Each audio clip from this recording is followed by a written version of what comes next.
Amateurs du Expo Card Sport, c'est le temps d'accueillir une légende qui a porté le bleu du Broadway pendant 14 saisons. Il a accumulé 301 victoires, remporté la Coupe Stanley en 1994, aussi champion de la Coupe du Monde en 1996. He is a legend who bled Broadway blue for 14 years, racked up 301 wins, a Stanley Cup champion in 1994 and World Cup of Hockey champion and tournament MVP in 1996. Accueillons, let's greet Mike Richter!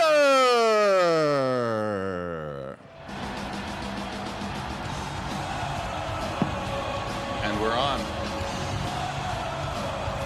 Et accueillons maintenant Jeremy Lee qui sera en entrevue avec Mike. All right, thank you, Mike. Mr. Mike Richter, welcome. Thank you. Can you hear me? Testing. Good. Are we good? All right, well, first of all, Mike, welcome to the Montreal Sport Card Expo. We're glad to have you here. You know, we all congregate at these things regularly throughout the year. We love our sports, we love our memorabilia, we love our sports cards, and we love the athletes. So it's great to have you. How you doing? Are you happy to be here? I'm happy to be here. I love Montreal. Beautiful, beautiful city, and no place better for hockey. Unreal. So it is. It is an unreal place to be. So I have a few questions I want to ask you, Mike. First of all, I want to go back to 1994. Big year for the Rangers. You guys win the Stanley Cup, and I remember there was one moment during the game, Game 7, Pavel Bure. Yep. He's coming down at you on a penalty shot. You make the save, potentially a cup-winning save. Can you tell us a little bit about that moment and what it's like staring down one of the best shooters in the history of the game? Well, Pavel was unbelievable that whole series, that whole year. He had a magical season, and he was one of those guys you really want to pay to see play. He could take people out of their chairs, just his explosive speed. So we had a lot of breakaways, and at that particular play, it was the end of a shift. I think he was a little tired. Leachy pulled him down. Gregson immediately signaled penalty shot. And you know, it was kind of a big moment. We're in Vancouver at the time, and there's a big expectation, and I think, honestly, a lot of pressure on Pav to score that goal because he had just been scoring and scoring. But what makes him so dangerous is his speed, and he surprises goalies by just snaking around, being kind of silent and a little bit invisible, and then bolting through a seam. When you have a penalty shot, you know it's coming. So it was almost a little bit of an advantage. I could actually prepare for it, but you still have to save the guy. And, you know, I just played him honest. I tried to take away the shot. I was able to stay with him on the D. Great moment in hockey history for sure. So we're talking about players coming down on goaltenders nowadays. Here we are 30 years later. Yeah. If you were still a netminder in the NHL, what player would you most fear? And I don't want you to say Connor McDavid or Alex Ovechkin. Yeah, okay. What player would you most fear coming at you on a breakaway or a penalty shot? I think the players that scare you the most, and in my era, I would say Mario Lemieux, because he had everything in his arsenal. He could deke, he could shoot, he could go to the backhand, he could open you up, and he could figure it out on the spot. And I watched the Rangers a lot. I live outside of New York. Panarin is one of those guys. Okay. Very difficult to get a book on him because he can do anything. And I would say that he would be one of the tougher ones to save, but I've been very, very impressed with the quality player across the league. But Barkov is so good for the Panthers right now. He's a guy who does it all over the ice, everywhere. Right, yeah, Barkov, great call. Panarin's nice to hear too. So you mentioned Brian Leetch, a fellow US-born NHLer, Hall of Famer. We have the 2026 Olympics around the corner here. I'm a Canadian. I'm a fan of Team Canada, no offense, but I think that the U.S. has a great team this year. How do you feel about the U.S. goaltending, the Canadian goaltending, 2026? What do you expect to happen? Look, the Olympics are compelling because it's a truly international game. It's hockey is born in Canada. This is the majority of the NHL, so the great goaltenders, the great goal scorers. But look how good the players are coming from Europe, from the States, all over the place. So what makes the Olympics amazing, and the World Cup back in '96 when it was here even, you had 4 teams, maybe 5 that go into that tournament, think they're going to win a medal. Rightfully so. You know that Canada should have that thought in mind. Swedes, Finns, Russians, Yeah. These aren't just good players, they're all-stars in the NHL. So I think the push to have the Olympics and the pros playing it again is you always want to see the best of the best. And so for me, I love the matchup, U.S. versus Canada. It's awesome. But, you know, there's 5 teams out there that are amazing to watch in every position, and they're deep.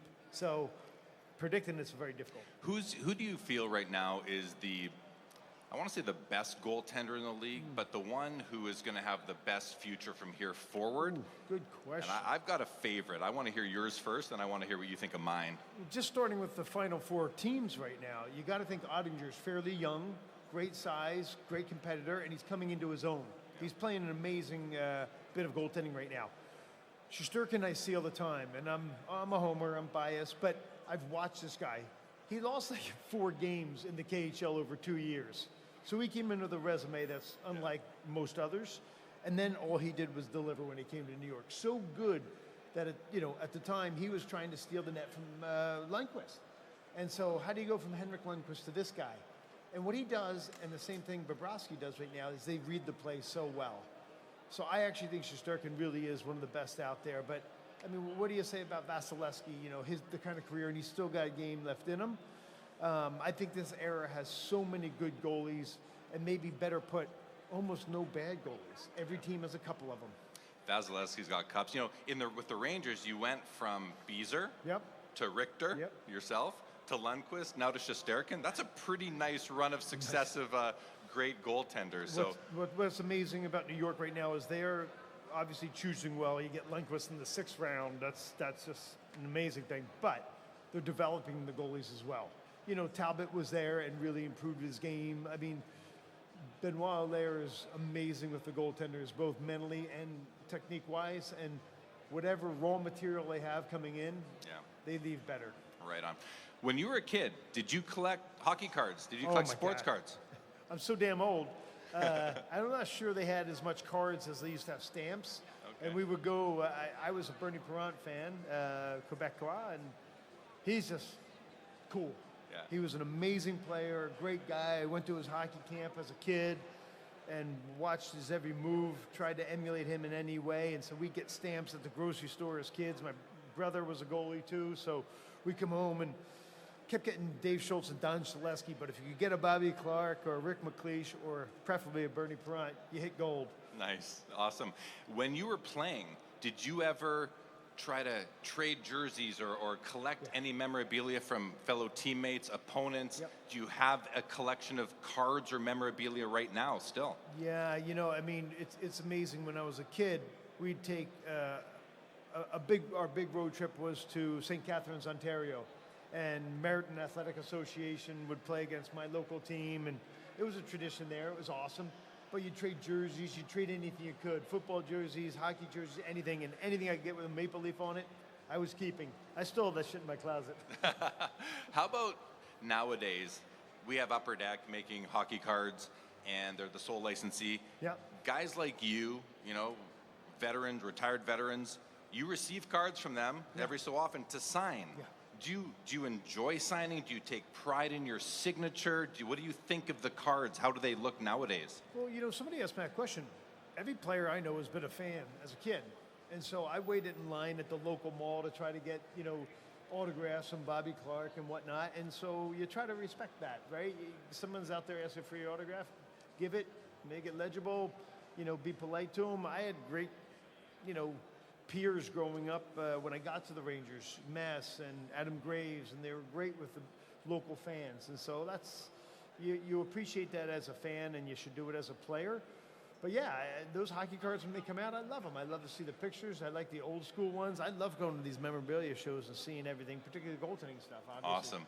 If you had to collect one athlete right now, who would it be? Final question. It's been great sitting with you. Bernie Parent. Bernie Parent, everybody. That's Mike Richter's favorite. All right, Mike, thanks so much for joining me here. And thanks for coming to the Expo. Thanks, guys. C'était Mike Richter et il sera maintenant en séance d'autographe au pavillon Ultra Pro, présenté par Premium Autographe. Mike Richter.